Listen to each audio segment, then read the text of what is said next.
오늘 따뜻하게 영접해 주신 목사님, 또 장로님 감사합니다. 여러분들이 너무 심각해 하기 때문에 옆 사람과 한번 인사를 하는데 이렇게 인사하겠습니다. 아름다운 것이 죄라면 당신은 사형감입니다. 자, 시작. 한국말 잘 알아들으시나요? 한 번 더 하겠는데, 매력적인 것이 죄라면 역시 당신은 사형감입니다.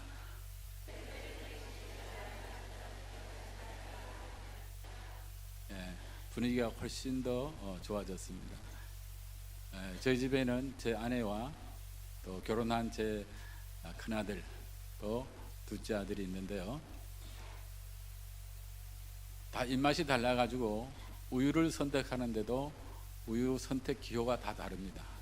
첫째 아이는 결혼했는데 이 과일을 잘 못 먹어요. 그래서 그 아이는 무슨 우유를 좋아하는가 하면 초코 우유를 좋아해요. 둘째는 또 이 과일을 좋아하는데 둘째 아이는 딸기 우유를 좋아해요. 제 아내는 건강을 중시하기 때문에 바나나 우유를 좋아합니다. 제가 좋아하는 우유는 이런 우유입니다. 알람유. 보통 이렇게 하면 박수 한번 하는데요, 심평로교회 성도 여러분, 또 특별히 오늘 구역장 헌신 예배를 드리는 우리 구역장님들 사랑합니다. 제가 사도행전 말씀을 몇 절을 이렇게 본문으로 선택했는데요, 사도행전 1장 8절은 사도행전 전체를 아우르는 중심 구절이에요. 그래서 사도행전 1장 8절에 이것은 사도행전 전체를 사실은 말씀하는 것입니다. 여러분이 알듯이 이 사도행전에는 약속한 성령님이 오심으로 오순절 성령 강림의 단회적인 역사로 말미암아 이 교회의 태동, 교회가 달라지기 시작합니다. 그리고 그 오순절 성령 강림을 경험한 그 제자들이 나가서 사역할 때 오순절 성령 강림의 수평적인 역사로 말미암아 하나님의 교회가 든든히 서가는 역사가 사도행전의 내용입니다. 한국말로 했는데 알아들었습니까? 이해는 가시는 것이죠? 네, 고맙습니다.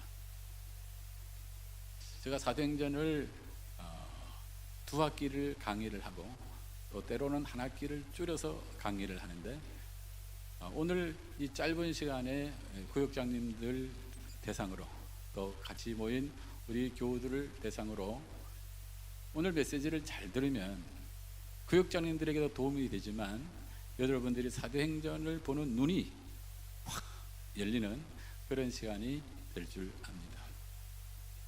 보통 그 오카노 목사님의 제자 훈련을 하는 교회는 이 사역반에서 이 소그룹에 대한 내용들을 공부를 합니다. 그럴 때 이 소그룹의 교육 환경을 먼저 공부를 하죠. 소그룹 이 교육 환경에서 중요한 것은 뭐냐면 일반화 요소입니다. 여성들이 아주 공주같이 이렇게 예쁘게 결혼하고 하는데 애를 한둘 놓고 특별히 사내 아이 한 셋쯤 키우면 대부분 깡패가 됩니다. 그렇게 교양있던 여성이 이렇게 거친 아이들 한 셋 키우다 보면은 거의 깡패가 돼요. 그러면 양심적으로 야, 내가 이러지 않았는데 왜 이럴까 이러면서 마음에 어려움이 있죠.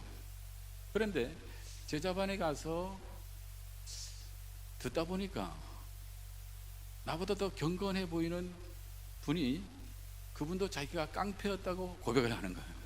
그러면서 내가 나만 그런 것이 아니라 저 경건해 보이는 권사님도 깡패구나. So I do. 이래 가지고 이 동질감을 느끼면서 그 일반화, 나도 너도 같다고 하는 이런 동질감의 일반화 요소 속에 치료가 되는 거예요. 이 소그룹 구역이라고 하는 것이 겉으로 보면 아무것도 아닌 것 같은데 참여하면서 이 일반화 요소로 인해서 자연스럽게 치료되는 이 치료 요소가 있는 것이죠. 오늘 기도하시는 분이 그런 이 교회의 이런 치료의 역사에 대해서 기도하셨는데, 소그룹의 구역 모임 속에는요, 눈에 보이지 않는, 병원 가서도 고칠 수 없는 이런 치료 역사가 알게 모르게 일어난다는 점입니다. 동의하시면 아멘. 빨리빨리 아멘 해주면 좋아요. 그리고 서로 제자훈련을 하면 8명, 10명, 12명 뭐 이렇게 모이잖아요. 그런데 누가 좋은 얘기를 하고 또 그 사람에게 좋은 점이 있으면 그 장점을 배워요. 그런가 하면 저거는 아닌 것 같은데 하는 일들이 있으면 그런 단점들을 통해서 반면교사로 삼아요. 그래서 소그룹은 알게 모르게 상호 학습의 효과가 있습니다. 그렇습니까? 맞습니다.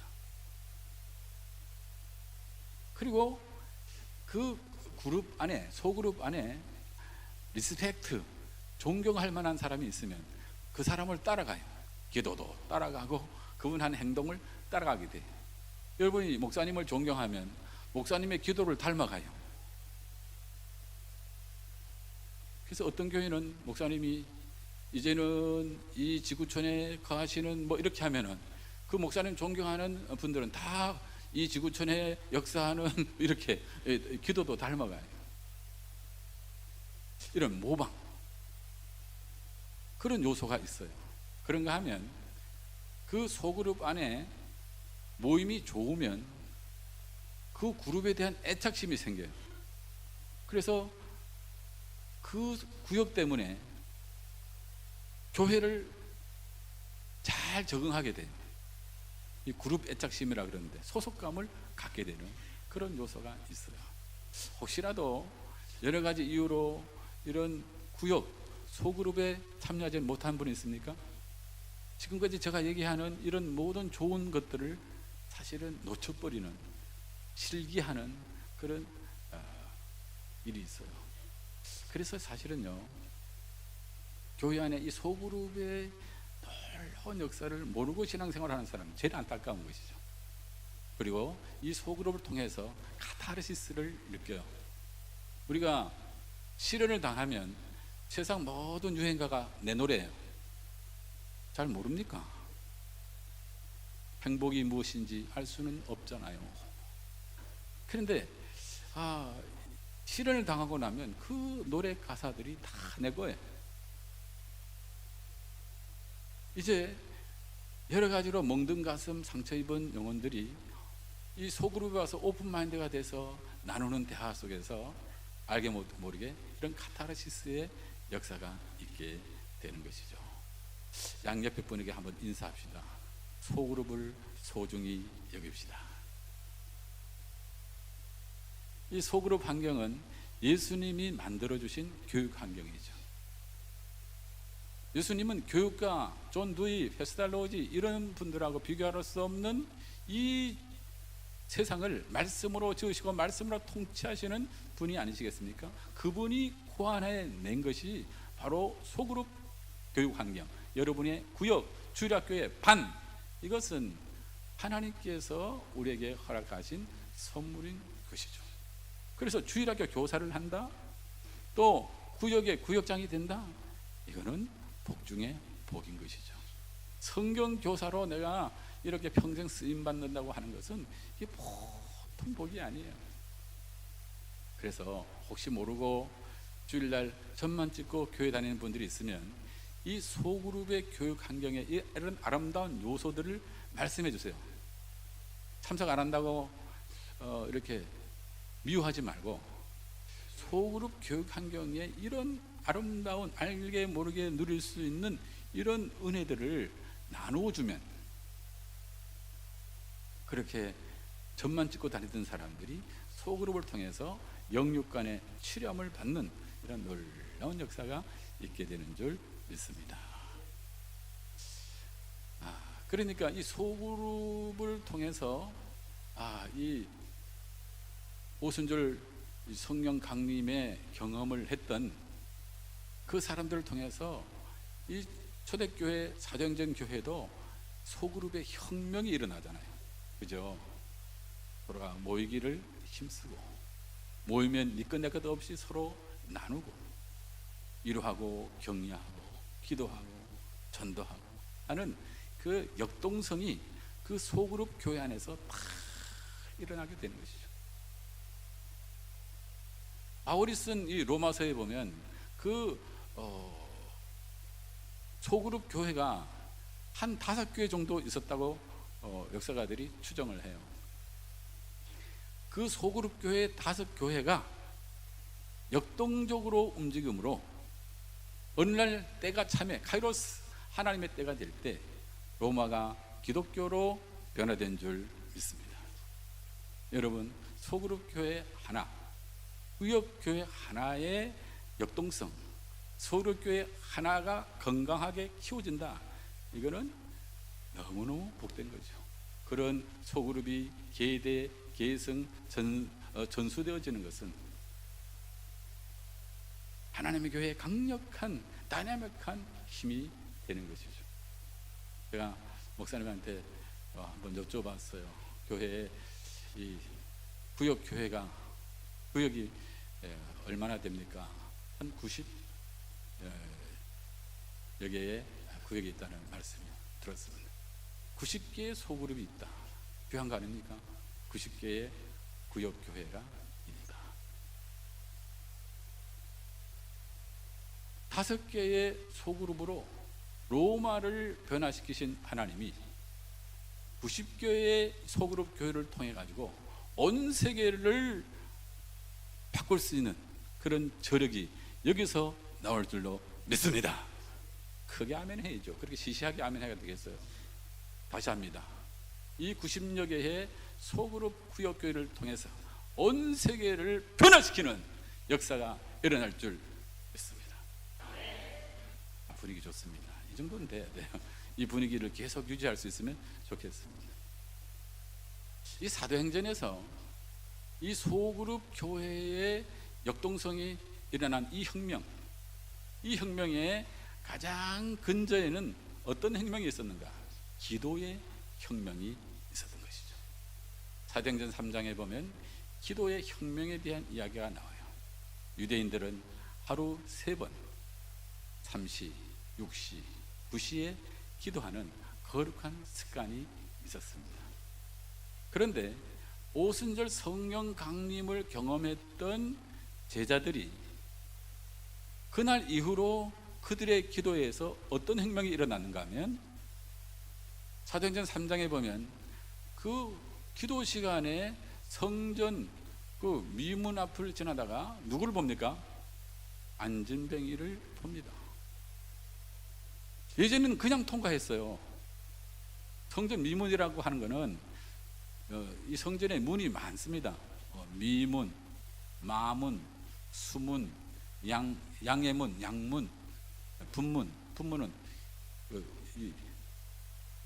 냄새 나는 거 왔다 갔다 하는 문이에요.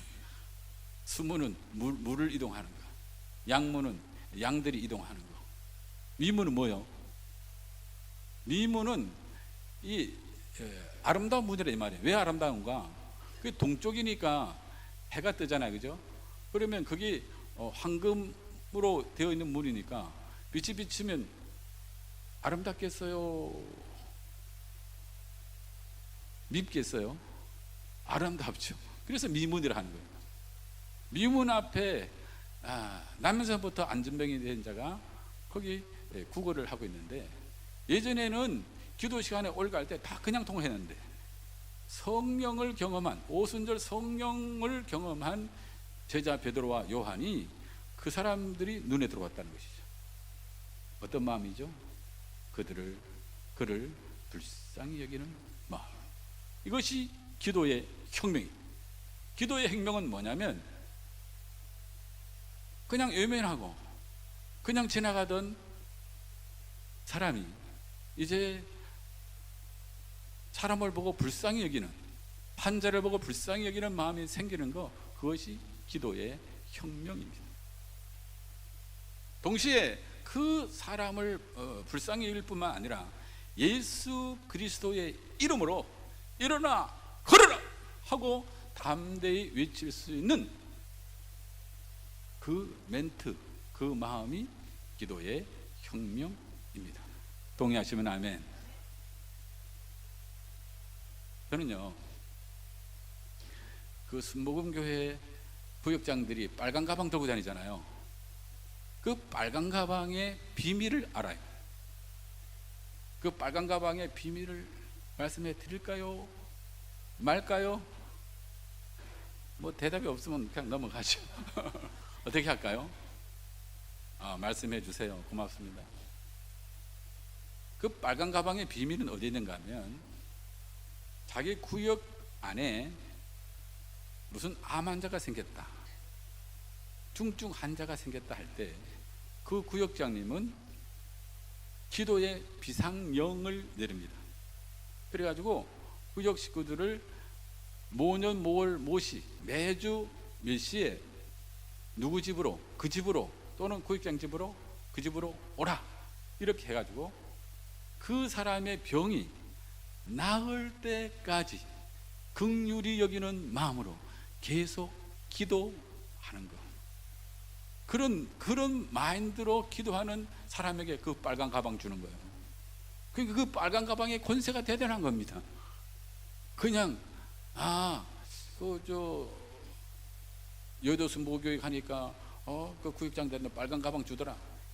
그거 아니고 비밀은 뭐냐면 기도의 혁명이 일어나서 자기 구역에 어려운 사람이 생기면 언제까지?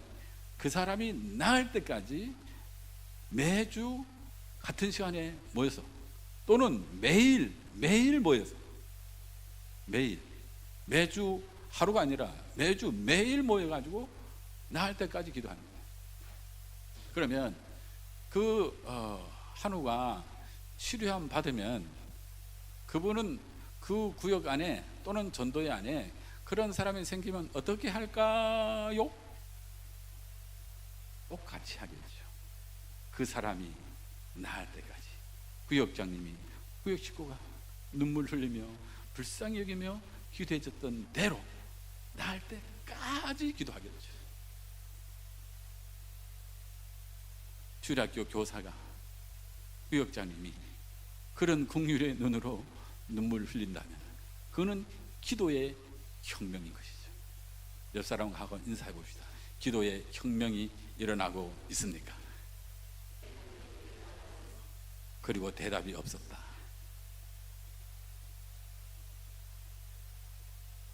그리고 고 조은기 목사님은 연말에 구역이 배가를 못했을 경우에 구역장님을 호출하는 것이죠. 김 권사님 감히요, 김 집사님 감히요. 그래 목양실에 가면 구역을 맡았을 때 몇 명이었습니까? 8명이었습니다. 지금 현재 몇 명이고 7명입니다. 심각한 위기네요. 김 권사님은 이번 주에 오살리 기도원 가서 3일간을 금식하십시오. 연말이 되면 그 맡은 구역을 배가시키지 못했을 때 3일간 금식령을 받는 거예요. 조기 목사님 카리스마 대단합니다. 살살 말해도 위력이 대단합니다. 그래서 3일간 오살리에서 금식하다 불을 경험하는 것이죠. 회개의 영이 임하는 것이죠. 그리고 나서 그 다음 해에 구역을 했을 때 구역이 배가가 아니라 그 구역이 3개, 4개, 5개, 6개가 만들어지므로, 그러므로 그 구역 셀이 그렇게 재생산 폭발이 되므로 오늘날에 여의도 순복음교회가 있는 것이지 그게 그냥 있는 것이 아닙니다. 기도에 혁명이 일어나요. 오순절 성령 강림에 보혜사 성령님을 경험함으로 하나님이 내 안에 2-3 사람이 내 이름으로 모인 곳에 나도 그들 중에 있느니라. 서로 돌아보아 사랑과 선행을 격려하여 모이기를 표하는 어떤 사람들의 습관과 같이 하지 말고 그날이 가까이 오물 볼수록 더욱 그리하자.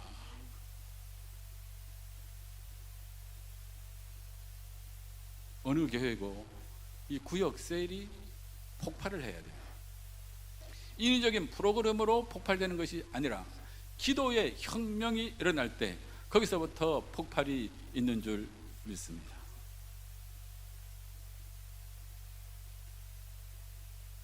시간이 많지 않으니까요, 짧게 하고 흥분하지 않게 하겠습니다.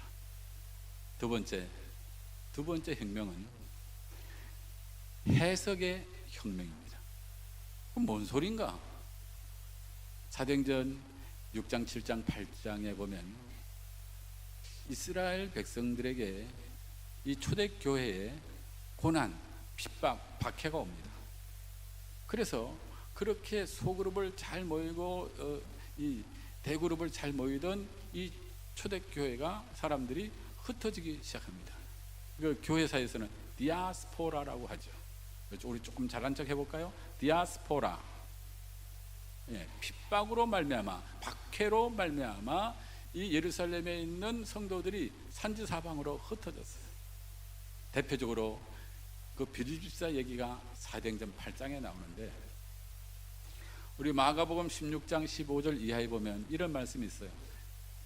너희는 온 천하에 다니며 복음을 전파하라. 믿고 세례를 받는 자는 구원을 받을 것이요 믿지 않는 자는 정죄를 받을 것이요. 믿는 자에게는 이런 표적이 따르리니 귀신을 쫓아내며 새 방언을 말하는 역사가 있겠다. 뱀을 집으며 무슨 독을 마실지라도 해를 받지 아니하고 병든 자에게 손을 얹은즉 나으리라.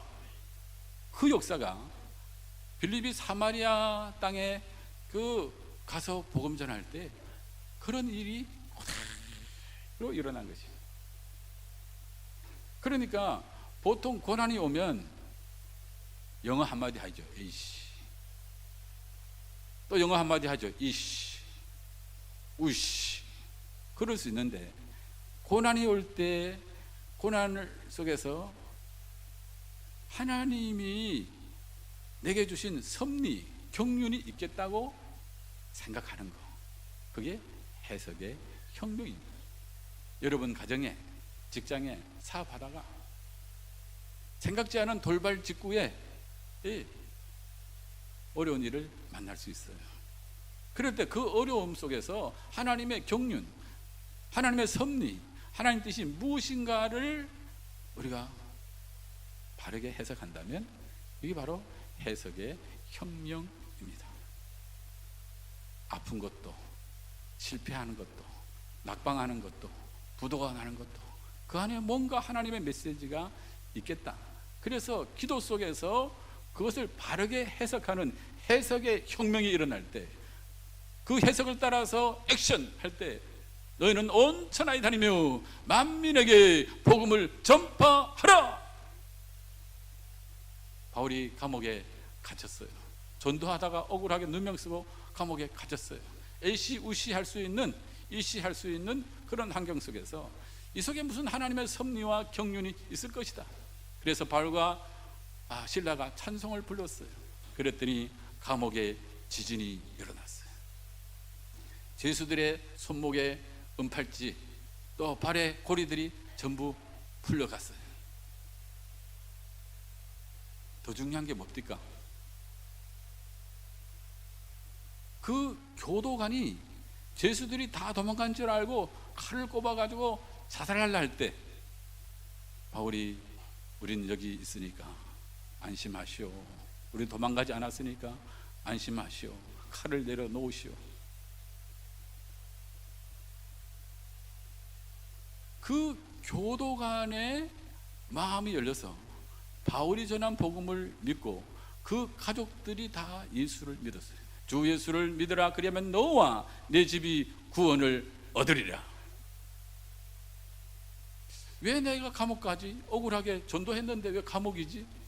근데 그 감옥에 하나님은 그 교도관의 마음을 열고 그 교도관의 가족들의 마음을 열어서 가정구원의 역사를 이루기 위하여 하나님이 주신 교육이었다는 것이죠. 그러니까 해석을 잘하는 게 이게 혁명이에요. 해석의 혁명. 고난 속에서 해석을 잘하는 것이 혁명이에요. 자녀들이 속을 새긴다, 생각지 않던 내 생각과 반대의 어떤 일이 있다, 이럴 때 원망 불평을 하는 대신에 해석을 잘하는 것이죠. 세상에서 신천지보다 더 무서운 종교가 있는데 그거는 원불교입니다. 원망 불평 교만. 원불교가 망하는 길이요. 고난에 왔을 때 해석의 혁명을 통해서 승리하는 우리 신평로교회 모든 구역자님들, 교우들 되시기를 주의 이름으로 축원합니다. 마지막 세 번째입니다. 마지막 세 번째는 화해의 혁명입니다. 따라합시다. 화해의 혁명. 사도행전 15장에 보면 유대인들, 예수 믿는 유대인들이 믿음으로 구원받는다, 그거 맞지만 할례까지 받아야 믿음으로 구원받는다, 이게 조건이 맞다고 생각한 거예요. 근데 이방인 기독교인들은 예수만 믿으면 구원받는다, 믿음 이코로 구원, 이렇게 했단 말이에요. 이것 때문에 논쟁이 생긴 것이죠. 그래서 그 일로 인해서 오늘날로 치면 총회가 열렸어요. 근데 일바로 누가 등장했는가 하면 베드로가 등장해가지고 사도행전 10장의 그 고넬료 가정의 이야기를 하면서 내가 기도하는 중에 환상을 봤는데 하나님이 그 환상 속에서 이방인들을 부정히 생각하지 말고 그들에게 가서 복음을 전하라고 하는 그런 환상 계시를 통해서 고넬료라고 하는 백부장의 집에 갔는데 그 계시를 따라서 하나님이 그 고넬료라고 하는 이방인에게도 동일한 계시를 줘서 그 계시를 따라서 그 가정에 가서 가정부흥회를 했는데 온 식구가 예수를 영접하고 성령을 경험하는 이방인들에게 구원의 역사가 일어나는 일들이 일어났다. 그 얘기를 일바로 했어요. 그랬더니 두 번째로 바울이 자기의 전도 여행 때 얘기를 한 것이죠. 내가 이방인의 사도가 되어서 이방인 지역에 가서 복음을 전할 때 그들이 구원받고 성령의 역사가 동일하게 일어났습니다. 그 다음에 그 예루살렘 교회 초대 그 감독이었던 야고보가 이제 등장했어요. 그러면서 말합니다. 지금 베드로 사도가 말씀한 것처럼, 바울 사도가 말씀한 것처럼 이방인들이 믿음으로 구원받는 일은 이미 구약 성경에 예언되었던 바입니다. 그러니 여러분, 더 이상 우리가 이 문제로 논쟁하지 말고 믿음으로 구원받는 이 사실들을 다 믿음으로 받고 그렇게 우리 서로 싸우지 말고 삽시다. 이래가지고 일치가결해서 박수로 끝나게 된 것이죠. 이게 화해의 혁명입니다. 제가 우리 무슨 임직식에 가면 이 화해 혁명에 대해서 말씀을 많이 하는데요. 한 번 한 기차간에서 사람들이 고성으로 막 싸우는 거예요. 그러니까 한 어르신이 벌떡 일어나더니까 야, 이 사람들아, 여기가 교회인 줄 아나? 이게 세상 사람들이요, 이 교회가 이 싸움하는 곳인 줄 알아요. 고 한경직 목사님, 영락교회를 담임하셨던 고 한경직 목사님은 말씀하시기를 교회가 싸움 박질만 안 해도 교회는 저절로 부흥한다, 이런 엄청난 한맺힌 말씀을 하셨어요. 한경직 목사님은 늘 삶 속에서 화해를 실천하는 분이신데 항상 그분의 입술의 멘트는 내래 고저 감사합니다. 원망하거나 불평하거나 시비하거나 비난하거나 정죄하거나 그런 말이 입술에 없는 것이죠. 내래 북한뿐이니까 내래 거저 감사합니다. 자, 옆분하고 한번 북한 사투리로 한번 해보겠습니다. 내래 시작. 내래 거저 감사합니다. 네. 네, 짧은 시간에 이 혁명에 대한 말씀을 나누었습니다. 소그룹의 혁명, 기도의 혁명, 해석의 혁명, 화해의 혁명. 잘 알아들으셨죠? 예. 우리 구역장님들이 이 혁명에 대한 말씀을 하나님이 내게 주신 음성이다 이래 생각하고 여러분이 남은 날들 이 혁명을 일으키는 일에 오순절 성령 강림의 수평적인 역사를 이루는 그런 하나님의 사람으로 이 일을 감당한다면 하나님이 잘했다 칭찬하는 그런 하나님의 사람이 될 줄로 믿습니다. 저는 우리 신평로교회 이 앞을 지날 때마다 우리 노예에서 가장 큰 교회였었는데 이제 새롭게 회복되는 우리 박신철 목사님 중심으로 당회원들이 하나 되어서 새롭게 되어 회복되는 모습을 보고 늘 감사하고요. 제가 응원을 많이 합니다. 하나님 그 옛 명성을 다시 회복하게 하시고 이제 이 오늘 들은 말씀 이런 말씀들을 통해서 교회가 더 든든하게 왕성해 가는 그런 은혜가 있기를 소원합니다. 기도하겠습니다. 오직 성령이 너에게 임하시면 너희가 권능을 받고 예루살렘과 온 유대와 사마리아와 땅끝까지 이르러 내 증인이 되리라 하시니라. 존귀하신 하나님 아버지, 구역장 헌신 예배로 모였습니다. 참 앞장서서 일하는 거 눈물 날 때 많고 또 오해받을 때 많고 고단할 때도 참 많습니다. 오늘 찬송 부른 것처럼 특송한 것처럼 당신의 그 성김이 하늘에서 해같이 빛난다고 하는 사실을 기억하며 하늘 영광 소망 중에 승리하는 우리 구역자님들의 역동적인 사역이 되게 하옵소서. 감사합니다. 예수님의 이름으로 기도드립니다.